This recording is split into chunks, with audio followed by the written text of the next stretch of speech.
This meeting is being recorded. Okay. All right. Thank you, everyone. Thank you for joining this machine learning competition. First of all, I want to introduce you guys. Who are we? So there are two co-hosts of this competition. My name is Ying. I have a PhD in physics. I am a member of Institute of Math and Applications. I'm currently working as a research associate of machine learning, doing a machine learning project between the University of Leicester and my company called TG0. So I am currently dealing with two machine learning projects. So I know a bit amounts about the machine learning algorithm, how to do the machine learning engineering. And if you have any questions, feel free to contact me, and either through Slack channel, we have the machine learning channel within the WWCode London Slack.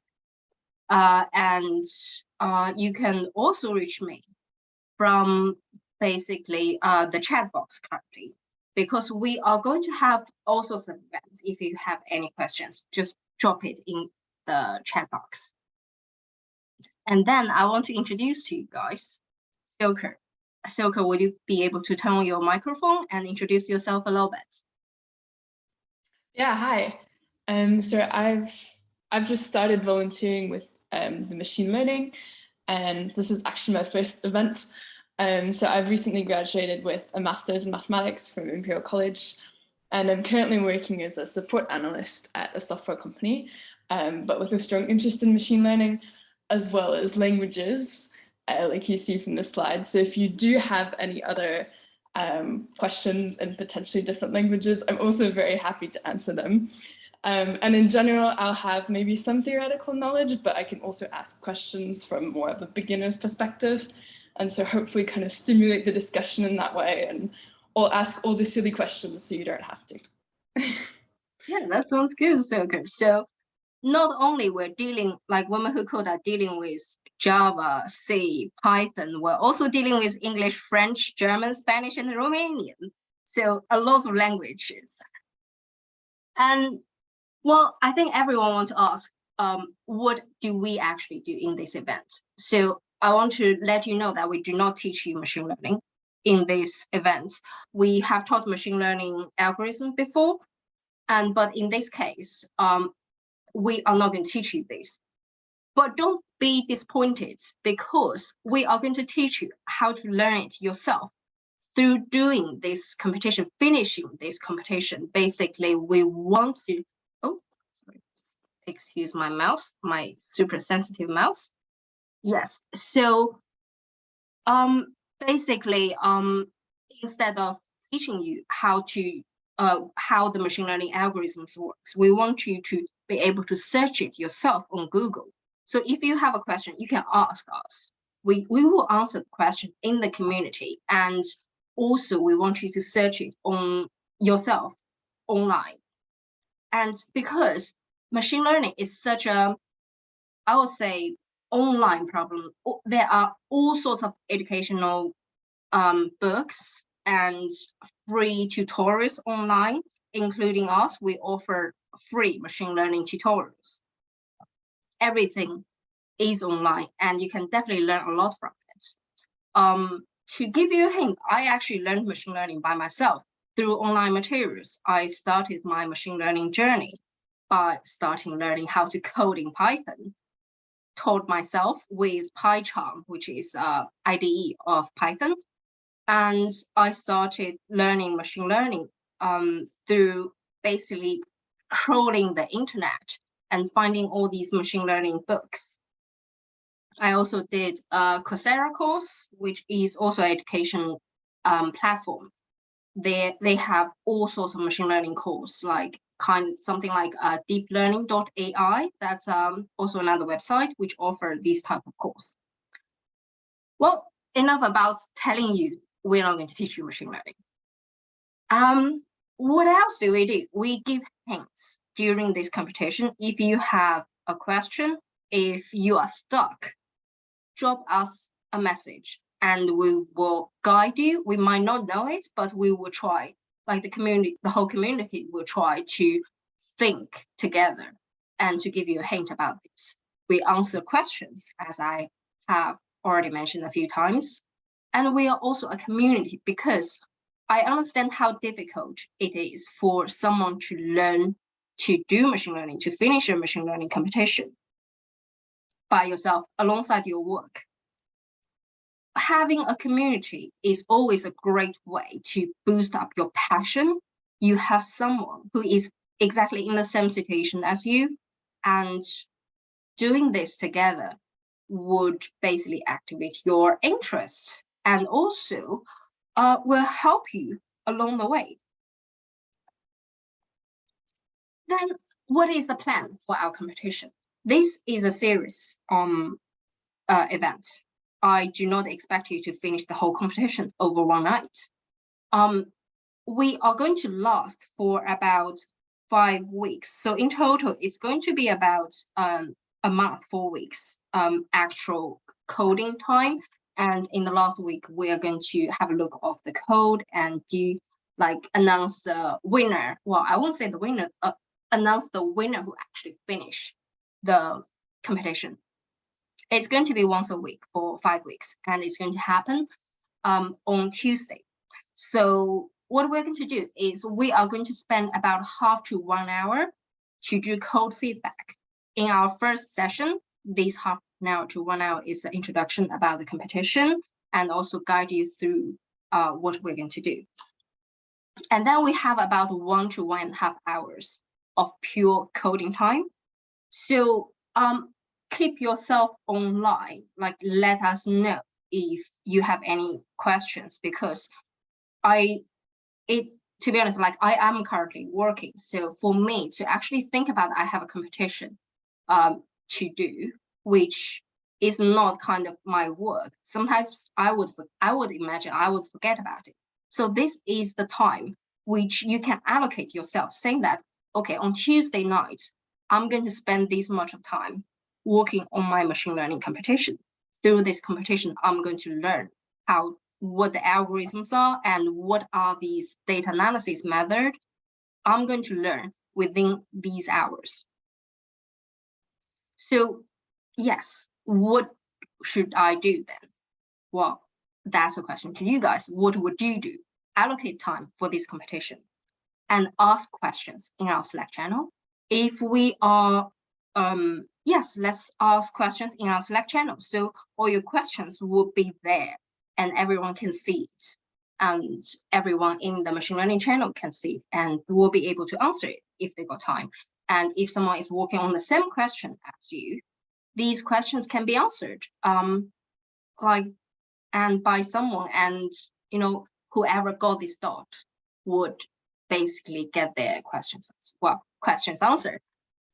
So yes, do ask questions. There is no stupid question. There is no simple question, because I've been through the same route. I would not dare to ask a stupidest question, because think about it, no matter how much you think you know about machine learning, there is always someone who is more professional, who knows more, and think, okay, that question is fairly easy. But for people who doesn't know machine learning at all, any question you asked would be a difficult question. So there is no such thing as stupid question.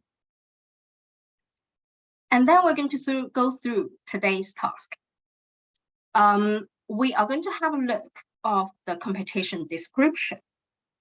And then we're going to browse through the data before doing any coding. So the interesting part about solving a machine learning problem, not necessarily a competition. I think I can see some these questions. Is there going to be a special channel on Slack for the competition? We are going to drop every questions on the machine learning channel. So the machine_learning is going to be our channel for competition. The reason for that is because it's designed for machine learning. If we have competition, why not using it? And the second of all, we do not want to basically assign a separate channel, and that's kind of separate the community. So whoever didn't join the competition, doesn't get to see the questions. So everything is on the machine learning channel. Hope that answers your question. So yes, browse through the data before coding. From my experience doing solving machine learning questions or problems is that everyone, I have seen a lot of people who has a machine learning problem, has a set of training data sets. And then what a lot of people do is jump straight into model. Because what machine learning is about, it's about a machine learning model. You go to the scikit-learn, which is a Python package for machine learning models, and download that model, like, well, not exactly download that, code that model, and just pass the training data to the model, and it's done. But is machine learning problem actually about that? Recently, I joined a machine learning competition, which is different one. Even though I have done it so many times, I still jump to the model. I created a deep learning, and then the result doesn't go very well. So I was like, yes, of course, I did the shortcut, which doesn't go well. And I went back into my data, realized this data is totally messy. It has a pattern and it has a lot of noise, which after filtering this data, after giving it a thorough analysis of the data, I realized I can chuck, like I would say 5% of this data set and have a huge improvement in my final result. Still, I do not want to start coding or start building a model straight away. Look through this data first. And also today, for people who are not familiar with machine learning, it is also not familiar with the machine learning competition. We can set up the environment and download the data.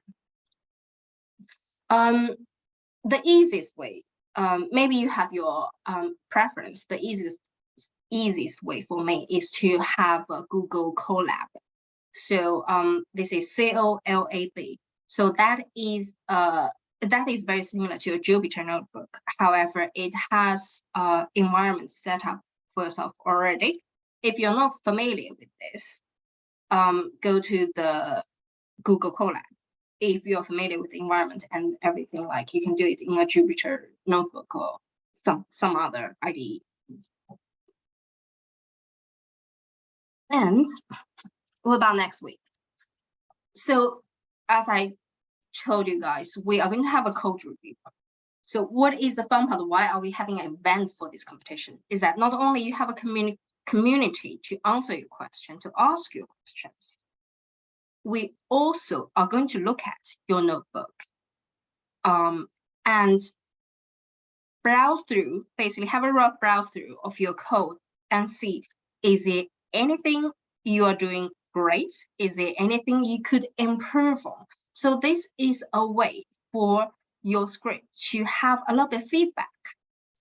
I know some part about machine learning. I might not be able to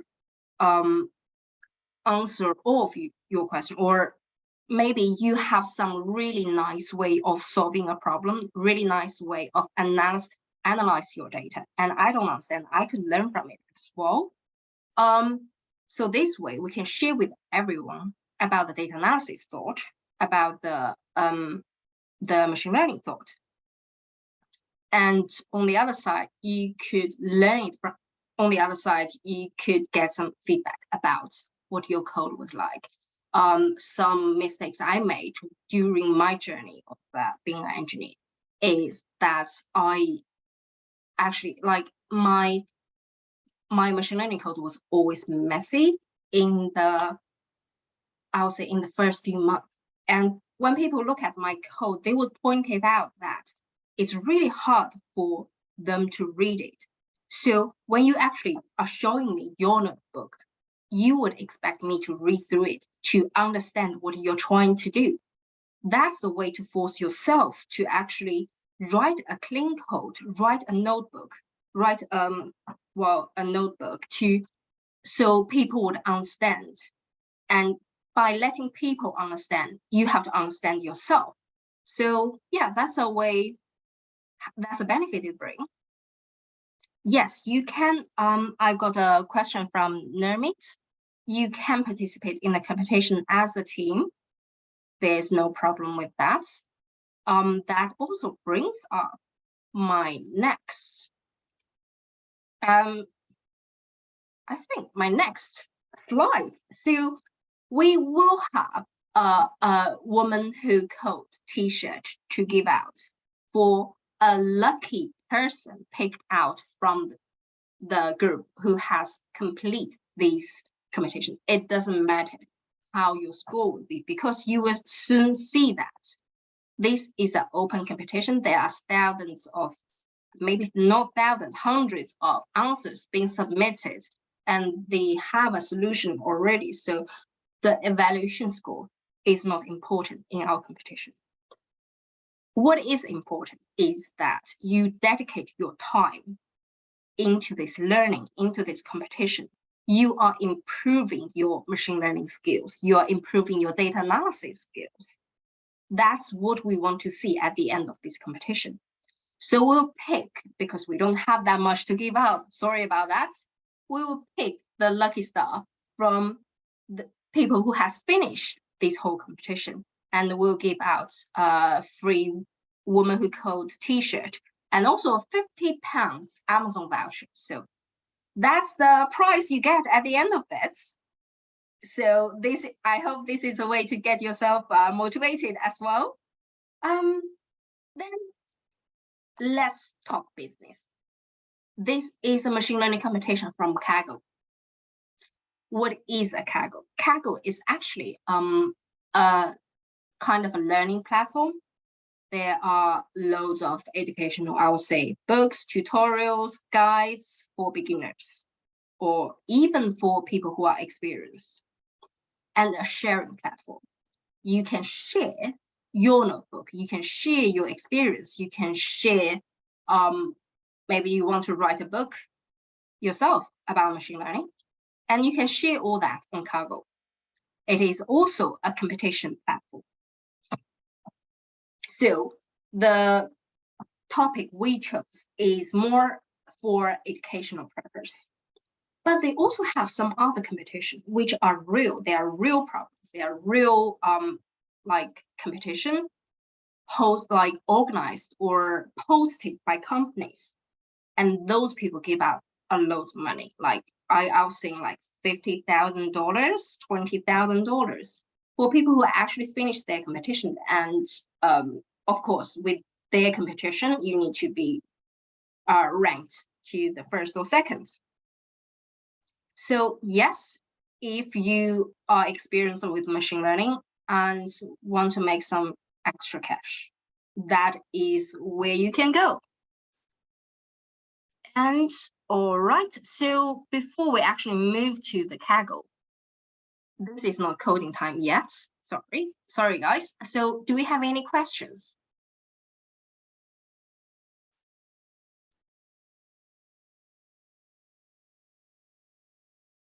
No?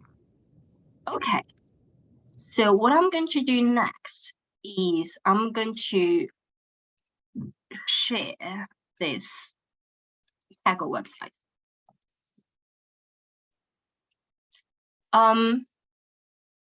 I can, Silker, can I have your help to share this link in the chat box?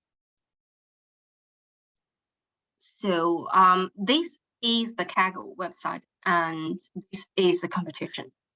I think the QR code is also shared in our meetup poster. So you can also scan that. I've just put it in the chat. Thank you, Silker. Hopefully that works. So what we can do is like look at this web page. On the left side, you have something like home computation dataset code discussions. So this is a huge machine learning platform. What we are choosing is the computation part, and we're choosing a store sale time series forecasting. there's loads we can do from it, because with time series forecasting, there are like loads of way to deal with the data. There's loads of way to do the forecasting, different type of models, all sorts of possibilities. And to be honest, if here under this computation we have a discussion tab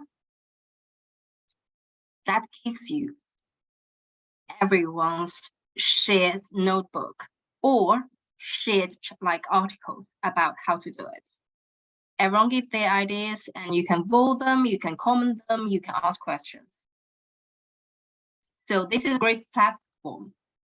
Even if you probably don't have time, even if you don't have time for this competition, but do you join it afterwards? Different Kaggle competition, it doesn't matter, because the only purpose of our events is to encourage you to dig into this field. So with overview of the goal of the competition, we have some data basically, and we want to forecast or predict our sales in each store. So that is where you get the goals. Also, it talks about on the left side under the overview tab, it also has the evaluation. So this is the evaluation matrix. How do you score yourself? They are using a root mean squared logarithmic error. So, and also they're giving out the equation. In our case, it's not really important. So this equation, if you put it in Word or other, put it in Word, it will translate itself into equation. So yes, this is where you can ask. This is where you can basically see how this competition goes. Today, we're going to focus on the dataset description. Check out how many datasets we have.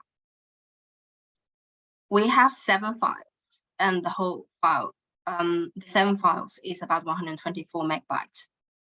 And what we want to do is predict sales for thousands of product families sold at favorite stores located in Ecuador. I hope I pronounced it right. If there's someone from some audience from this country, sorry about that. If please point it out if I pronounce it wrong. What we have in this dataset, 7 files, we have a trend dataset, we have a test dataset. That is what we do by doing by training a model. We use the trend dataset, and test model is to test how good it is. Of course, in a real life, trend test is definitely not enough, because we will run into, I think that would go too deeper into the theory part about machine learning, because a machine learning model will memorize trend or test set. Once you use the test set, normally the model will start to memorize it. And in that case, we will start to create this kind of I'll say create this kind of little ball of knowledge, and this model would not be adapt to the outside of this little ball then. So it's not actually overfitting. If you're using trend too many times, yes, you're creating an overfitting. Yes, I think it can be. Yes, Emma, you're right. I think it can be described as overfitting. Yes, I think that's a good way of doing it. Good way of describing. I think I've looked at the test data, and I think it has the data, but it doesn't have the sales column. So I think you can't actually predict on it anyways, because it doesn't have that target column. Okay, that's perfect. So yes, so in this case, they did not give sales. What Kaggle does is that you uploaded your result, and they will compare that with basically the secret data they're holding, and then give you a score. So some people does basically trick the system by this way. They were just uploading the scores again and again to test their models against this test data set. So that is one way of doing it. Another way of doing it is actually to have a test data set and for you to test it on the competition. And also they have, they withhold another set of data and to test you secretly. And that will be the final score instead of the ranking you're seeing on the website. But that's a whole nother story. We're not going to deep too much into this. And then we have a sample submission file in the correct format. So once you want to submit your results into the website, the sample submission is basically a file for you to compare with, to compare the format in case you did it in the wrong format and has basically bad results.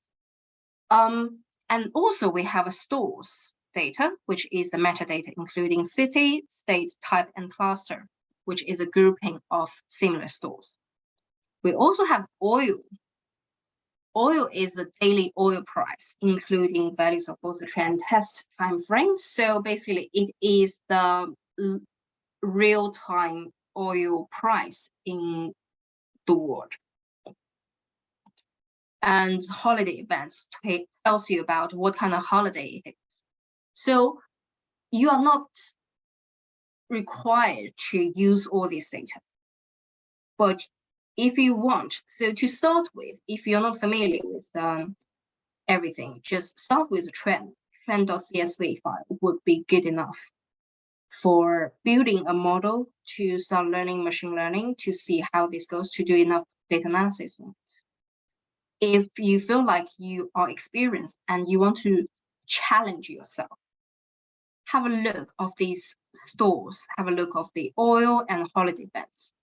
So I'm going to give you guys a quick guide about how people do that. In general, I'm going to show this store sales time series forecasting, a comprehensive guide. Of course, you can read it yourself. I'm going to just browse through it and quickly show you how many ways you can do. And I'm going to spend about 5 minutes, 10 top, and after that, we can start coding, or we can start think about how to analyze your data before coding. So 6 data.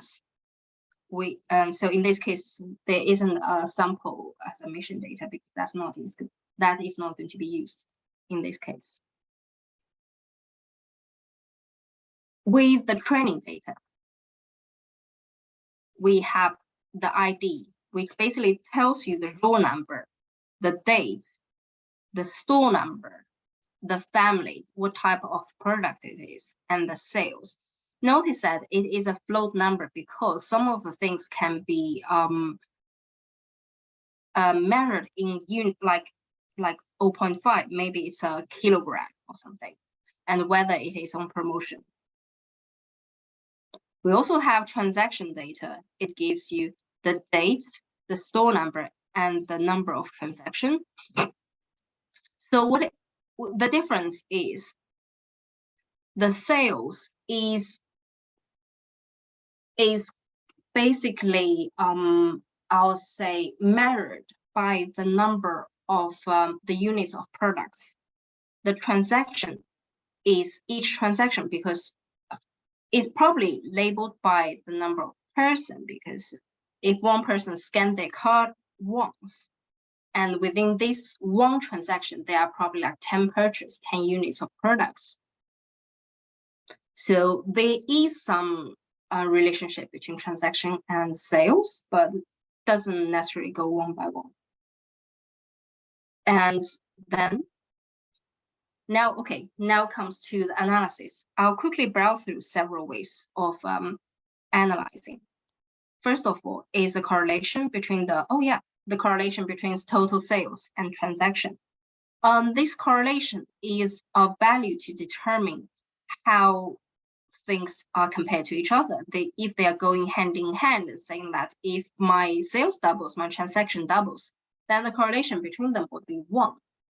if they are totally independent with each other, means if the sales goes well, so I have no idea what the transaction is, they have nothing to do with each other, then the value will be 0. And if one goes double, the other one goes half, then the result will be like towards -1.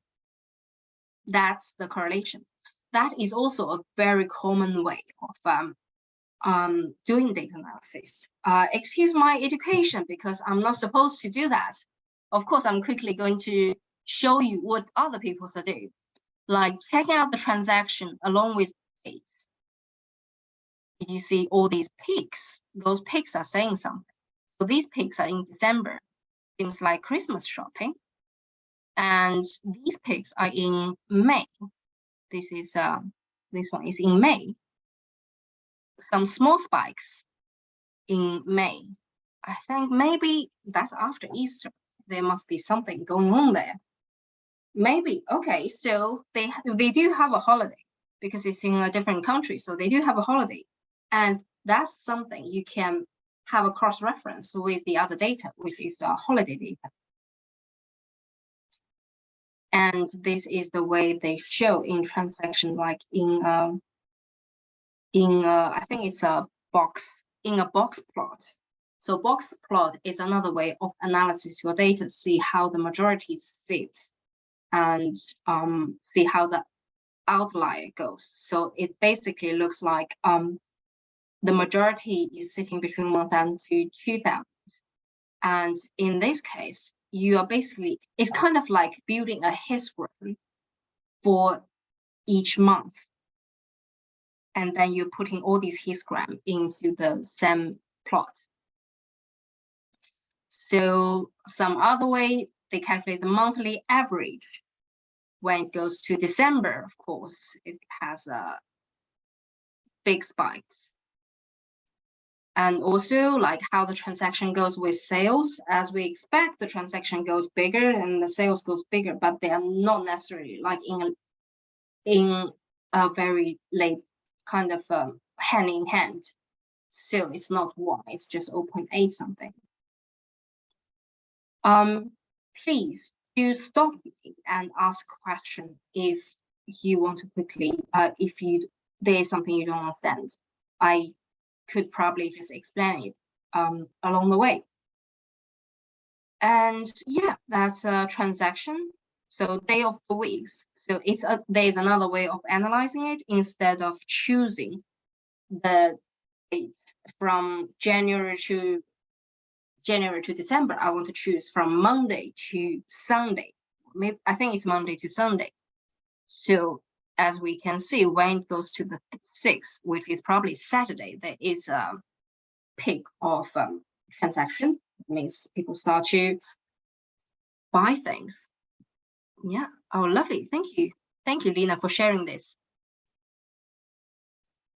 I'm just choosing some like a random one. I think it's one of the most popular one probably. Do pick the one you like. There is no restriction of what kind of guide you choose. And this is all shared in the Kaggle notebook. And you can have a close look to see how others are doing it. And some more, okay, so in this case, this person is looking at the oil price to see how oil price is affecting it. So like this is oil price from 2013 to 2018, and we have the value drops into like 40 to 50. That's what the data looks like. And this person interpret this data. I think because there are some data sets missing between them. So he's actually filling it up for the transaction dates. And then what they're doing is just put every transaction up putting every transaction for each date probably. And then just plot them along with do a scatter plot along with this oil price. And we can see there's some gaps between them. That is around 70. So let's go back. Around 70, yes, that's where this big sharp drop happening. And yes, and because then by looking at these plots, can we explain why? That means from this plot, what we can see is as when the price is 70, there isn't almost isn't any transaction. Why? Because it only stayed in 70 for probably like 1 day or even less than 1 day, which means during this 1 day or less than 1 day, there isn't any transaction, because that's reasonable, right?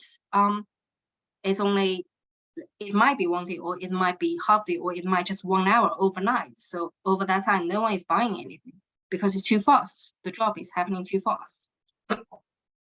So that is a reasonable explanation. So what we're trying to do is we are doing all these comparisons. See, if we can grab any knowledge from it. So the most important things in solving a machine learning problem is to understand your data, understand what you're doing with your data and what they're trying to tell you. So it's also plotting in each category.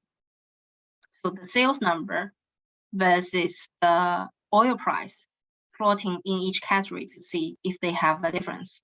So when the oil price is low, there's a lot of sales in mapping, and when the oil price is high, there isn't much. This one might not be that accurate because we do not know how many days are involved. So another way to actually test it is to actually do an average daily sale instead of the total daily sale, because that's more reasonable. Think about that, like when the price is 70, no one is doing that sale. Like it probably only lasts for 1 hour and no one is doing any sale during that hour. Then is that reasonable? Is that fair to say that that is the case? Because if we're calculating the average, that probably is the same as the sales at other prices. So that is comparison. So let's see. Let's have a look of this book one. So when the price is about 50, I hope you guys can see my mouse. So that when the price is 50, we have a huge sale on the books. Does it necessarily means that when oil is 50, it boosts people to do the sales? Maybe it's just because the oil's price stayed at 50 for a very, very long time. So if we look back at this track, so when it's at 50, so all this time, for almost a year, the sale is around 50. Sorry, the value of the oil is around 50. So that basically says the sales, the sales of book for that whole year. So when you're doing this plot, think about what you're going to do. And I'm talking definitely way too much. Yes. So I'm going to stop there because I think I'm just browsing through about 1/4 of this whole guide. And there are more you can look at and there are more you can learn from. And I'm going to stop sharing here. I do want you guys to start working on it yourself instead of me like going through all these plots and explaining everything. All right, so I do want everyone to actually be active and responsive, ask questions. So please, if you start working on it right now, just maybe share a message on the chat box saying, give me a thumb, or saying I'm starting, or just share what you are looking, or share what you're currently doing right now. Like, are you reading the guide? Have you started coding already? Did you download the data? Oh, I hope yes. Give me a second. I think I forgot to tell you guys where to download the data. So this is where the data page. You go to this annotation page and go to this data tab. And here you go. On the right side, scroll down, we have a Data Explorer, download all. That's where your data is. And here you can have a quick look of what the data looks like. Holiday events, what kind of holiday? You have a local and regional events. And I think this probably is a country or the area, the local name. Maybe it's a city or the states. And description of what type of holiday it is. So if you're looking at the trend, yes. If we're looking at the trend, we have the dates, we have the store number, we have the family type category of the goods and the sales. So here we go. We've also got a question in the chat about, in the project, are we going to include an exploratory analysis? Which I think refers to what you were saying originally about the fact that it's always good to explore your data. So it's not absolutely 100% necessary, but it's hard to, I think, build a good model unless you actually understand your data and what's happening. Yes, yes, it's definitely good if it's not compulsory. Do what you want to do, and I would say exploratory analysis is always good to understand your data, because you might end up using a very simple model like support vector machine, or like basically just I know, linear regression. Like it might be easily solved if you pick the right input. We are not supposed to build models for next Tuesday. In this week, before next Tuesday, what I want you guys to do is to analyze your data, to plot something, to have a look and see, okay, in my case, I'm thinking when the oil price starts to drop sharply or start to increase sharply, maybe it boosts people to buy a lot of newspapers. Or do they have this type of relationship? Then what I'm going to do is I'm going to run a derivative of the oil price and then compare that with the sales of some of the category and see if they actually show some relationship. The first week is to gather as much knowledge as possible. And that's always the most important bit in the machine learning project. I hope that answers your question, Neka.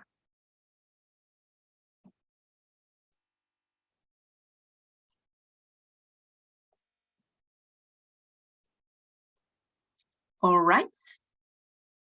Perfect. Thank you. How much machine learning experience do you recommend to follow this workshop? To be honest, for this workshop, maybe a workshop or maybe a competition event, because I'm not trying to teach too much. So I would dare to say it's a workshop. I would expect people knows very little about machine learning, because it's going to last for a month, and to be honest, trust humans' potential. You can learn a lot within this month. You can start from scratch, knowing nothing about machine learning, only knows how to code and maybe knows a little bit about coding. And you can teach yourself by doing plots, by doing analysis. I don't know what correlation is. Search for it and ask questions here. Maybe someone will answer. And maybe I don't know what box plot is. Ask a question here or search on the internet as well. Or maybe just ask in our Slack channel, which I am not monitoring currently. But yeah, we're going to have a look of that. Yes, so we're not expecting to have much experience, and we want you to learn to gain those experience from these events. Yeah, I hope that answers your questions, Emma.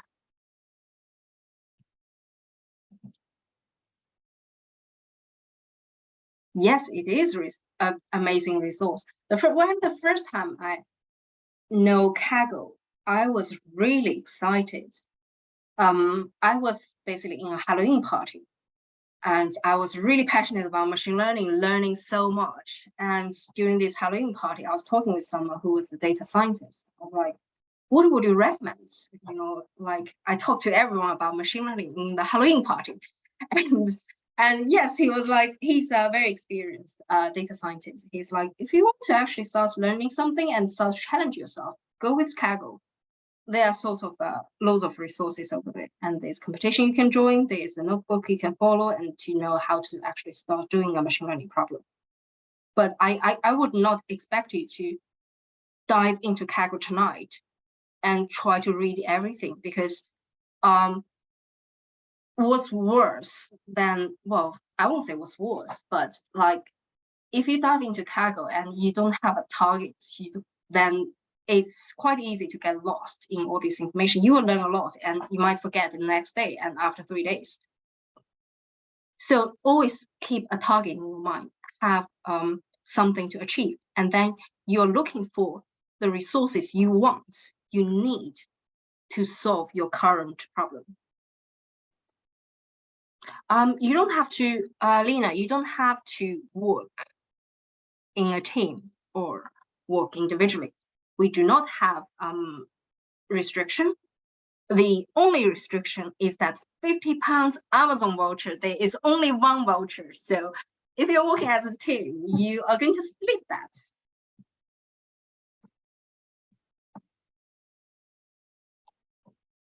Let's see if we have any other questions. Is everyone on that comprehensive guide?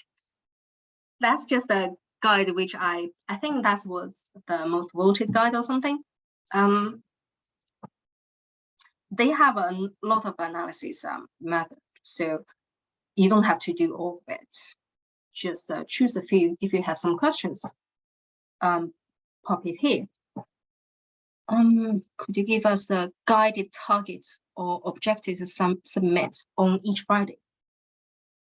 So yes, each Friday I would expect to have a notebook from you, which that means I am going to send you the let me see if what I'm going to do is I'm going to share with you my company account then. Sorry, my company email. So yes. Thank you for reminding me, Lena and Swana.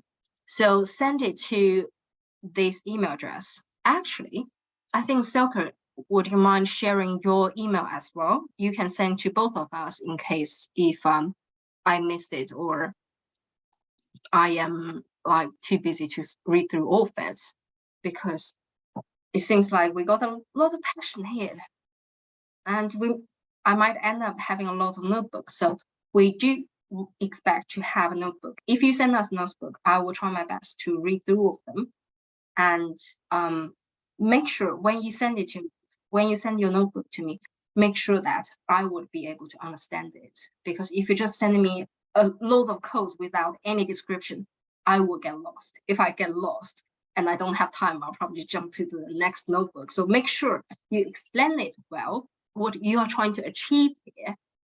And with this code, the code is just a method of doing to achieve your goal. So yes, just make sure people who read your notebook would understand. That would be the target. So in the first week, by this Friday, we do expect you to do a thorough analysis of your data, pick up the input you would like to use, and then give it a thorough analysis. See, okay, from this port, I understand my book sale is related to oil price.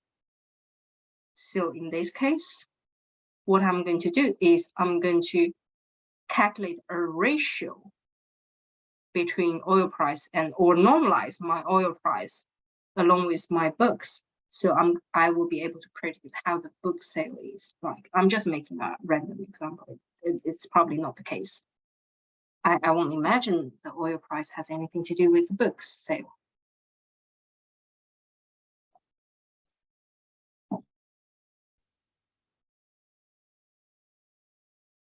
Yes.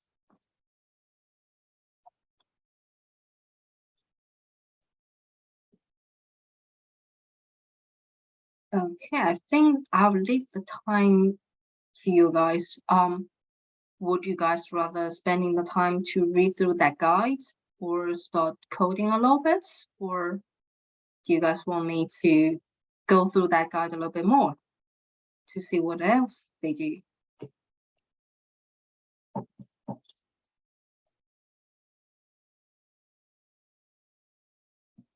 Sounds good. Sounds good, Chloe. Yeah, read through the guide.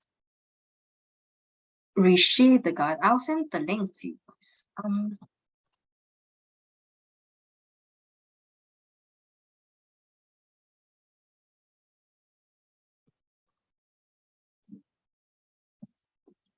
So that is a guide for the data analysis.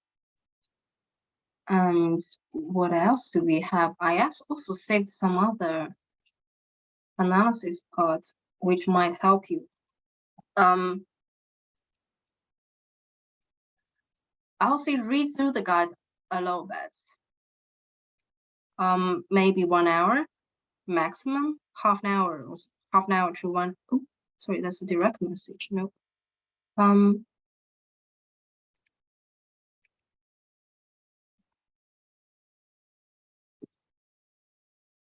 But there are so many notebooks like these, so many guides like this, and there's no way you can finish all of them.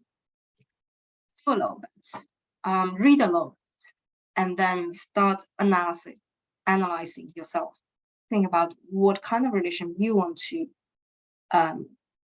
understand, what kind of questions you want to answer, and then see how you can do this through coding. If you don't understand, if you don't know how to do it with a specific question, just go through this guide to see if any of these guides answer your question. Then where will the recording be shared? The recording will be shared on YouTube. Hi, Irina. I'm not sure whether we are still recording. I think we can stop it here.